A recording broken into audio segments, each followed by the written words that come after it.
Welcome to the deep dive. Today, we're diving into something I think, well, almost everyone feels at some point. That really weird sense of social isolation, even when, you technically have people around you, your calendar might be full, phone's buzzing. But you still feel disconnected. Yeah. We're looking at the research behind what's called the friendship audit. Right, which is basically deliberately looking at your social circle, not just by numbers, but by, well, how much real support you're actually getting. Yeah. And look, it's vital we start by acknowledging some pretty stark data. Researchers are calling it the friendship recession. Recession, wow. It is. The numbers are, frankly, staggering. Think about this. Recent surveys found that half of American adults didn't make a single new friend last year. Half. Seriously. Half, even though most said they wanted to make new friends. That really puts things into perspective. Yeah. It means most of us are kind of stuck with the same network, or maybe even a shrinking one. Explains why people feel stuck. Exactly. And maybe the most alarming number, the one that really shows what's at stake, is that 12% of people now say they have zero close friends. None. 12%. And that figure has quadrupled since 1990. Quadrupled. Wow. We've gotten really good at, collecting online contacts, work buddies, surface-level chats, but we're failing at building those truly reliable, deep support networks. So the mission today is what? To cut through that surface noise? Pretty much. Yeah. Give you some research-backed tools to really objectively evaluate your current social circles, and then figure out how to strategically build a quality network you actually need to, well, thrive. Okay, let's get into that. So quality over quantity, that seems to get the core message. Absolutely. When we look at why people feel so isolated, the data consistently points away from just numbers, straight towards the quality of the connections. And there are real consequences to having low-quality connections, right? Oh, definitely. They're measurable. So people who report having fewer than 6 close, really meaningful friends, they are 33% less likely to, say, get involved in community events. Mm-hmm. And crucially, they also report significantly higher stress levels day to day and just lower overall life satisfaction. That really speaks to that idea of social loneliness, doesn't it? It does. It's not being physically alone. It's feeling that deep disconnect even when you're surrounded by people, colleagues, family, whoever. You're there, but not really seen or connected. Precisely. That distinction is key. There was compelling evidence cited in the Journal of Happiness studies. Okay. It found that adults who really prioritize and maintain just a few deep, meaningful connections reported way higher long-term well-being, much higher than those who spread their limited social energy across these huge, shallow networks. So depth gives you resilience? Yes. Psychological resilience. Breadth without that depth just adds noise. It doesn't really support you. Okay. So if that depth is missing, what are the common ways we fall into these shallow relationship patterns? Because I imagine it's easy to do without realizing it. It's very easy. Often it's just convenience or, lack of being intentional about it. The sources flag 3 common traps. Okay, what are they? First is the work-only social circle. Makes sense, right? You spend 40, maybe 60 hours a week with colleagues. Sure. So naturally, they can become your main or even only friends. The danger there is it often creates this kind of professional echo chamber. Ah, right. Everything's about work. Exactly. Career stuff, office dynamics, and you lose that diversity of perspective that's really vital for personal growth outside of work. Okay, that makes sense. What's the second trap?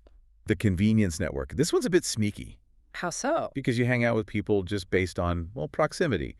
Your next door neighbor, maybe another parent from your kid's soccer team, the person you always see on the bus. Right. Easy interactions. Super easy. But the relationship relies on that ease, that shared circumstance, rather than, genuine mutual connection or shared values. So they're maybe not that strong. Exactly. They can be brittle. When the circumstances change, you move, kids switch teams. The friendship often just fizzles out. Got it. Okay, and the third one? This one can be the most draining. The one-way street. Oh, I think I know this one. Yeah. It's where the energy balance is just completely off. You're always the one making plans, right? Mm-hmm. Always the one listening, offering support, kind of being the therapist. And you rarely get that back. Rarely, if ever. Pouring energy into those kinds of relationships is just, it's a guaranteed path to feeling completely depleted. Okay, so the goal is to spot these patterns and transition away from them. But how do you do that objectively? Like, move past just feeling tired and actually pinpoint which relationships are the problem? Right, because feelings can be vague. This is where the research tools come in handy. Our sources point to something called the Friendship Energy Audit. An audit. Okay. Yeah, it's basically a practical way to apply findings from more rigorous tools like the NIH Toolbox Social Relationship Scales. Instead of just guessing, you need a single, clear metric. And what is that metric? The core question you have to ask for every close friendship is this: does this person actively and reciprocally listen when I talk about something important to me? Active and reciprocal listening? Okay. And how do you measure that? Is it like a rating? Exactly. You sign a score, say on a 10-point scale. If you consistently rate that friendship below, maybe 4 points, meaning you often feel unheard, or they always turn the conversation back to themselves. Then that relationship is costing you more than it's giving back. Precisely. It helps you see instantly where there's real back and forth and where your energy is just, going to a black hole. Okay, so that audit handles the general fatigue, the energy drain. What about outright toxic relationships? The ones that are actively harmful? Yeah, good question. For that, the McGill Friendship Questionnaire offers a really clear checklist of red flags. If a relationship is genuinely damaging your well-being, it often fits one of 4 main archetypes. 4 types of toxic friends. Okay, let's hear them. The first one, probably the easiest to spot, is the emotional vampire. Sound ominous. It feels ominous. Conversations always revolve around their problems, their dramas, their needs. Always. And when you need support, they're suddenly busy or they downplay it. The key thing is how you feel afterwards. Totally exhausted, heavy, like you've just run a marathon. Right, drained. Okay, who's next? Then there's a more subtle one, the fair weather friend. Only around when things are good. Exactly. Or, more tellingly, only around when they need something from you.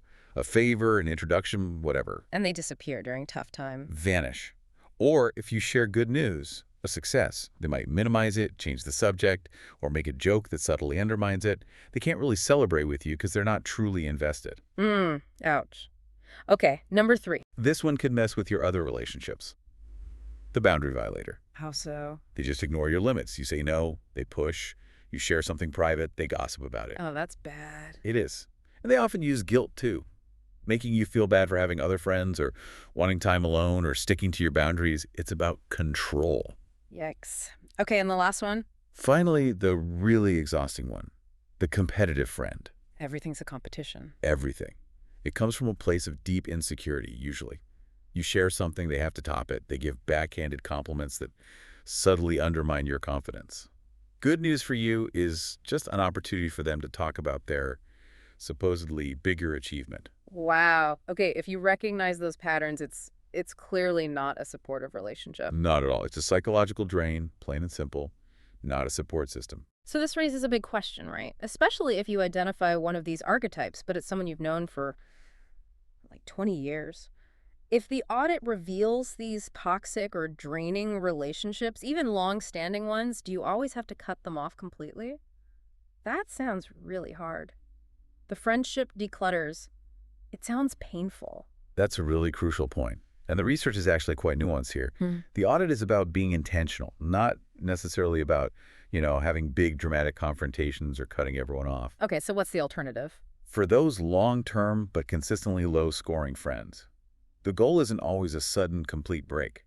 Often it's more about managing the relationship. Managing. Like how? Setting clear boundaries.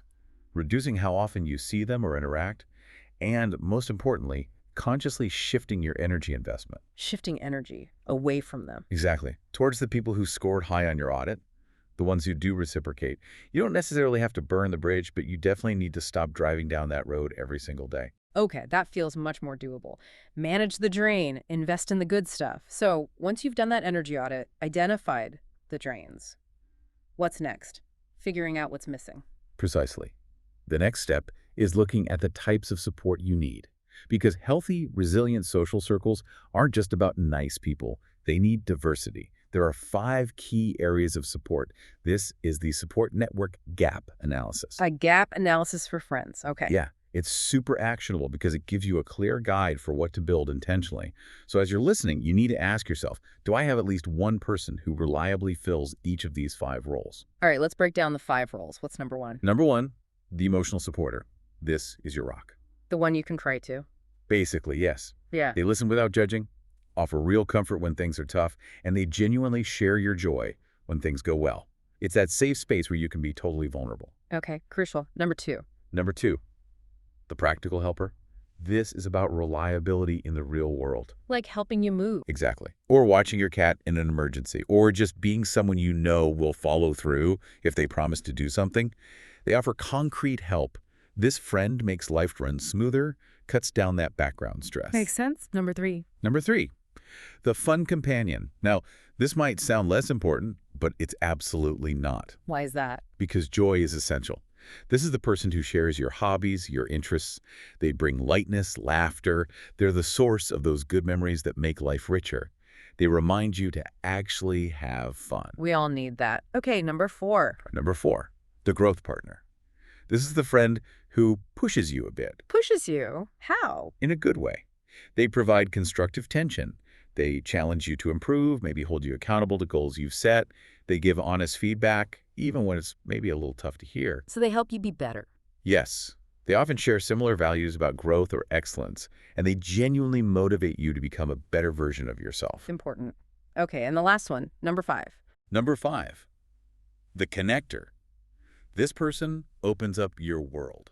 Oh. They're the ones who are always introducing you to new people. They're good at facilitating group things, bringing different friends together. They're basically the gateway to expanding your social circle, making sure you don't get stuck in a rut with the same few people. Okay, so emotional supporter, practical helper, fun companion, growth partner, and connector. You need someone in each role. Ideally, yes. And if your audit shows, say, you've got tons of emotional supporters but no practical helper, that's your gap. And that tells you exactly where you need to focus in the next phase of the action plan. Right, the action plan. So we're moving from diagnosis to actually doing something. Exactly. Implementation. Yeah. The sources lay out a pretty solid 3-phase approach for this friendship reboot. Okay, let's walk through it. Phase 1, the friendship declutter. This is the first couple of weeks. Yeah, week 1. Week 2, focus. Yeah. You take your list, your energy ratings from the audit. You identify those relationships that consistently scored low, below that 4-point mark for listening, for example. And the strategy, as we said, isn't necessarily cutting them off, but Shifting the energy balance. Think about it. Where does your social time actually go? So many people, especially high achievers, accidentally spend like 80% of their limited social energy on that 20% of friends who mainly reach out when they need something. right, the drainers. The declutter means setting distance, maybe saying no more often, having firmer boundaries, and then strategically taking that freed up time and emotional energy and investing it directly into those high-scoring friendships. Yeah. The ones that already give back. Okay, reinforce the good. Makes sense. Then what's phase 2? Phase 2 is the strategic fill-in. This is maybe weeks 3 to 6. Use those gap analysis results we just talked about. So you know which type of friend you're missing. And now you actively seek out environments where you're likely to find them. You're not just hoping to randomly bump into someone. You're being strategic. Can you give some examples? Like, where would you find these types? Sure. So if you found you lack a practical helper, the sources suggest looking into, say, neighborhood associations, maybe certain volunteer groups where mutual assistance and reliability are kind of the whole point. The environment selects for the trait. Okay. What about a growth partner? Where do you find someone who challenges you? Well, probably not just hanging out at a bar, right? Right. You'd look at goal-oriented places, professional development groups, maybe Toastmasters if public speaking is relevant, networks for entrepreneurs, settings where people are inherently focused on improvement, critique, setting goals.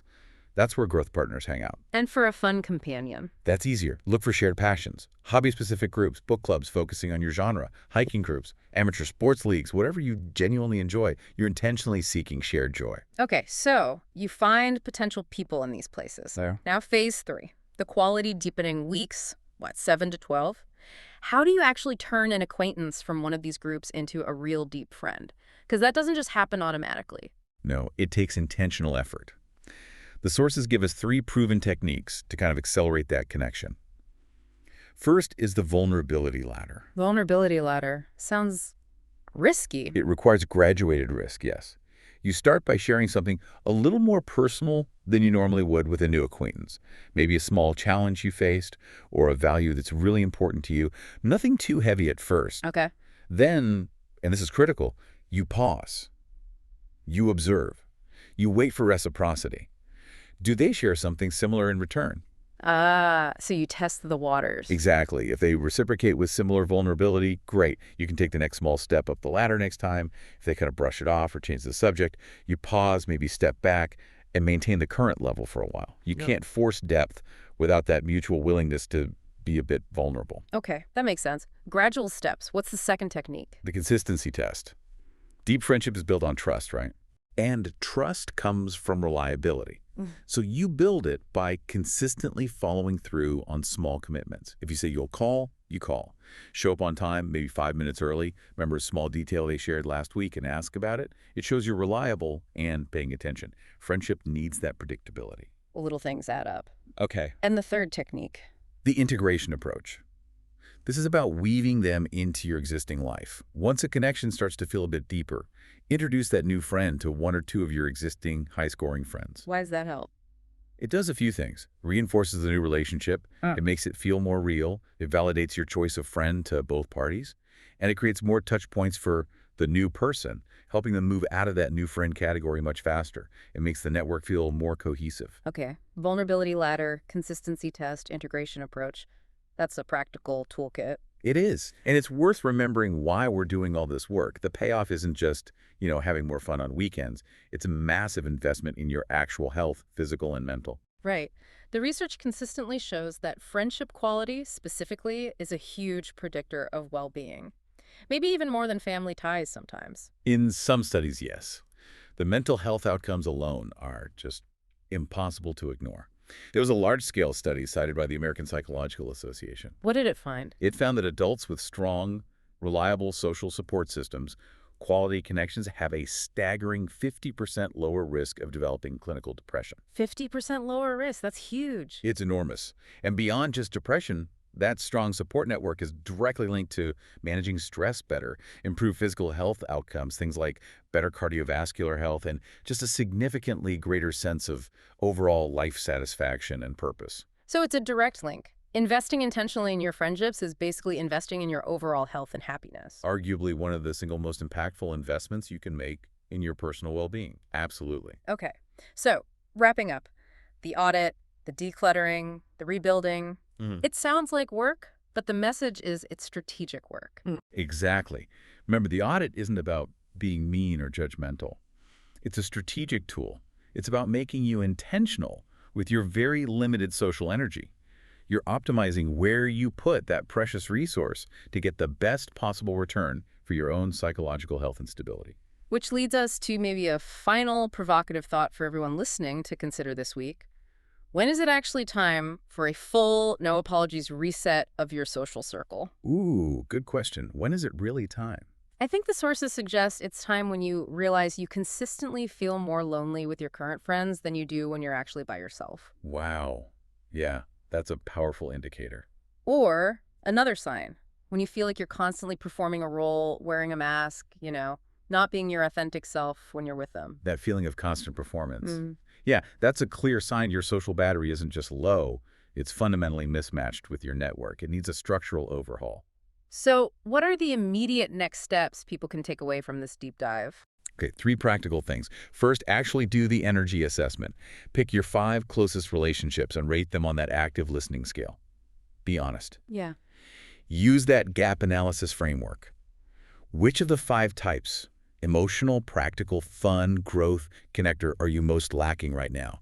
Identify that missing piece. And third, most importantly, Take action this week. Schedule some quality time with one of your highest scoring friends, the one who already energizes you. Maybe try initiating one step up that vulnerability ladder. Reinforce that good connection. Start shifting that energy balance now. because ultimately you deserve a support network that truly serves the person you are right now and the person you're becoming.